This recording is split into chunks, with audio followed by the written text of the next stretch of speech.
한국 경제는 누구와 비교를 해야 하나? 일본, 필리핀, 베네수엘라? 이런 내용을 올리면 참 민감하게 받아들이시는 분들이 계시는데요. 한국에 대해서 걱정하고 스스로 탈출구를 찾고자 하는 분들을 위한 내용이니 단순히 한국 최고, 일본 죽어라 하는 편견만으로 사시는 분들은 제발 제 콘텐츠를 보지 않으시기 바랍니다.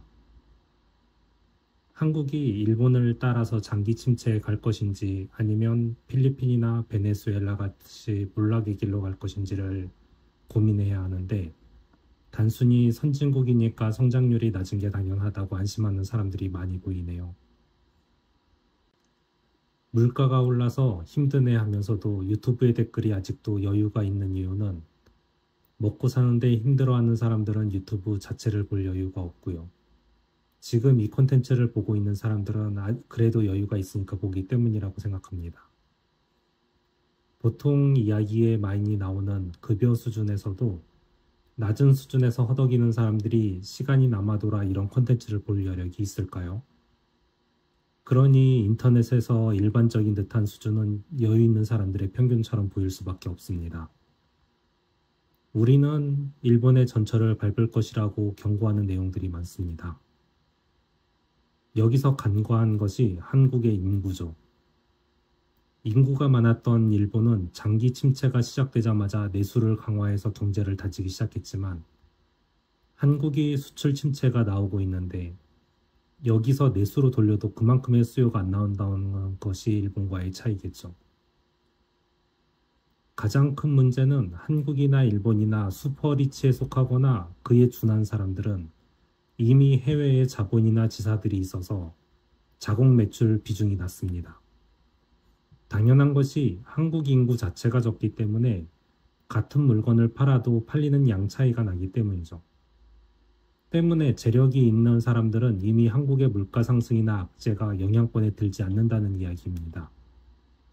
실제로 피해를 보는 사람들은 해외에 자산을 둘 정도의 규모가 안 되는 사람들이겠죠.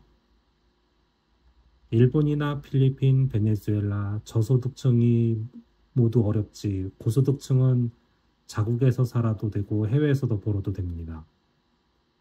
물가가 오른다는 이야기는 자국의 화폐 가치가 떨어진다는 이야기이고 그러면 해외에 놔둔 재산을 가져오면 물가에 전혀 영향이 없다는 이야기죠. 그렇다면 한국 안에서만 경제활동을 하고 있는 사람들이 안정화되려면 어떻게 해야 하나요? 요즘 떠들썩한 일본 이야기가 있죠.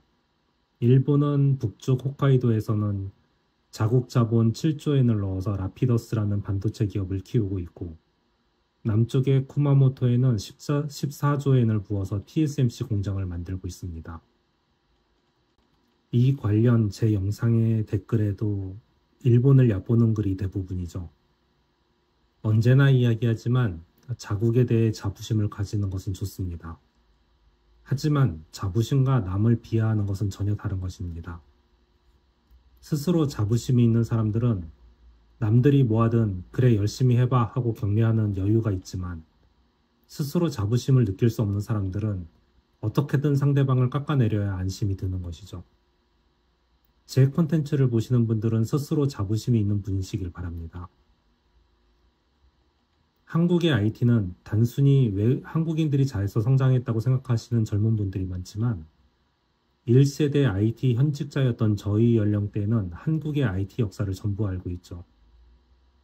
국가가 나서서 많은 대기업의 R&D 센터를 한국에 짓게 했죠. 2000년도에 한국에서 R&D 센터를 지은 기업의 리스트입니다. 구글, 마이크로소프트, 인텔, IBM, 멘토그래픽스, 브로드컴, 퀄컴. 한국의 R&D 센터를 짓게 되면 세제 혜택에서 감세 등등 많은 지원을 해주었습니다. 그래서 그때 당시에는 한국은 세계 IT 테스트베드라는 좋은지 안 좋은지 모르는 소문도 있었죠. 테스트베드의 장점은 전 세계의 기술을 한국에선 가장 먼저 체험할 수 있었습니다. 그것도 국가가 나서서 전 국민을 유료 베타 테스터를 만들어버렸죠. 그게 정말 나쁜 것일까요? 한국의 많은 사람들이 최신 기술을 가장 빨리 체험할 수 있었고 많은 세계적인 R&D 센터에서 많은 한국인들이 일을 했기 때문에 거기서 뛰어난 기술과 경험을 쌓은 한국인들이 나와서 지금의 한국의 IT를 견인했다고 합니다. 한국에서는 최신 기술이 쉽게 서비스된 덕분에 세계 최초로 서비스한 것들도 많았지만 나왔다가 사라진 것도 많았죠. 외국 기업들은 한국의 지원금을 받고 적은 비용에 테스트를 많이 할 수 있었죠. 그럼 그 회사를 다니는 한국인들도 당연히 세계적인 기업의 노하우를 배울 수 있겠죠. 그게 현재 한국의 경쟁력이 되었습니다. 그럼 이 이야기는 어떤가요? 일본 정부의 라피더스나 TSMC의 지원을 보고 제 콘텐츠에 댓글을 다시는 몇몇 분들은 일본은 이젠 늦었다느니 외국의 힘을 빌려서라도 뭔가 하려고 한다느니 하시는 분들이 계시는데요. 누워서 침 뱉기인 건 아시는지요? 아니, 저와 같은 세대 사람들은 알지만 지금 세대 사람들은 모를 수도 있겠네요. 일본이란 나라는 지금도 국가가 수백조 원을 그리고 기업 하나하나가 수십조 원을 한 분야에 투자할 수 있는 자금력을 가지고 있습니다. 일본이 무너진다고 하시는 분들께 누누이 드려있는 이야기인데요. 일본은 32년 연속 세계 최대의 외국 순자본국입니다. 즉, 외국에 투자한 돈이 세계 최대입니다. 미국 제외가 아닌 말이죠. 2022년에는 500조 엔이 해외에 투자된 돈이라고 합니다. 더 재미있는 건 이건 일본 정부만의 해외 투자액이고요. 기업 투자는 여기에 올라가 있지 않습니다. 당연히 기업 투자 총액은 국가 투자액보다 많죠. 한국은 점점 투자 가능한 자금력이 줄고 있어 매년 원천 기술 개발 투자는 줄어들고 단기 수익형 투자만 늘리고 있습니다. 한국은 베네수엘라처럼 석유가 나는 곳도 아닙니다. 일본은 경기가 좋았던 시기부터 지금까지도 해외 투자를 국가 차원에서 하고 있습니다. 30년이 넘는 불황을 버틴 재력에 기회가 왔을 때 하나로 수백조 원을 국가가 밀어줄 수 있는 재원을 가지고 있는 거죠. 한국이 한번 무너지면 수십 년을 버틸 재력이 정부에게 있을까요? 그리고 다시 기회가 왔을 때 정부가 밀어줄 여력이 있을까요?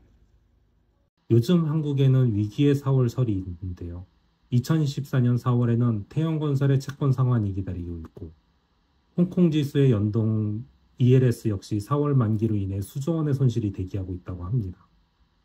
그 밖에 전세 사기 등 크고 작은 사기들로 인한 민간 피해도 수조 원에 달하고 있고 가계부채는 1,000조 원을 돌파했다고 하네요. 한 방에 터지지 않기를 바라고는 있지만 이 엄청난 폭탄을 안고 있는 상황에서 한국 걱정은 안 하고 딴 나라 이야기를 즐겁게 하고 계시는 분들은 어떤 분들일까요? 한국 정부는 예로부터 나라가 어려울 땐 힘을 모아서 이겨내자고 해놓고선 국민들이 힘들 땐 자생하라고 해왔습니다. 이번에도 아마 정부는 불법으로 횡령한 기업들을 털어서 국고를 채우고는 국민들이 자생해야 할 때라고 할 것 같다는 것은 저만의 생각일까요? 피해를 입은 국민들에게 실제로 환원이 되는 제도가 되었으면 하는 간절한 마음뿐입니다. 요즘 들어 들리는 싱숭생숭한 뉴스들 뿐 한국인의 최강의 분석력 및 최적의 가성비를 찾는 능력은 많은 곳에서 보여주고 있죠. 롤이라는 게임도 있고요. 김연아 씨, 그 밖에 2위가 불쌍할 정도의 톱 레벨의 한국인들. 국가야 어쨌든 그 엄청난 성장력과 한국인의 저력을 저는 믿고 있습니다. 나라가 어떻든 국민들은 슬기롭게 헤쳐나갔으면 합니다. 끝.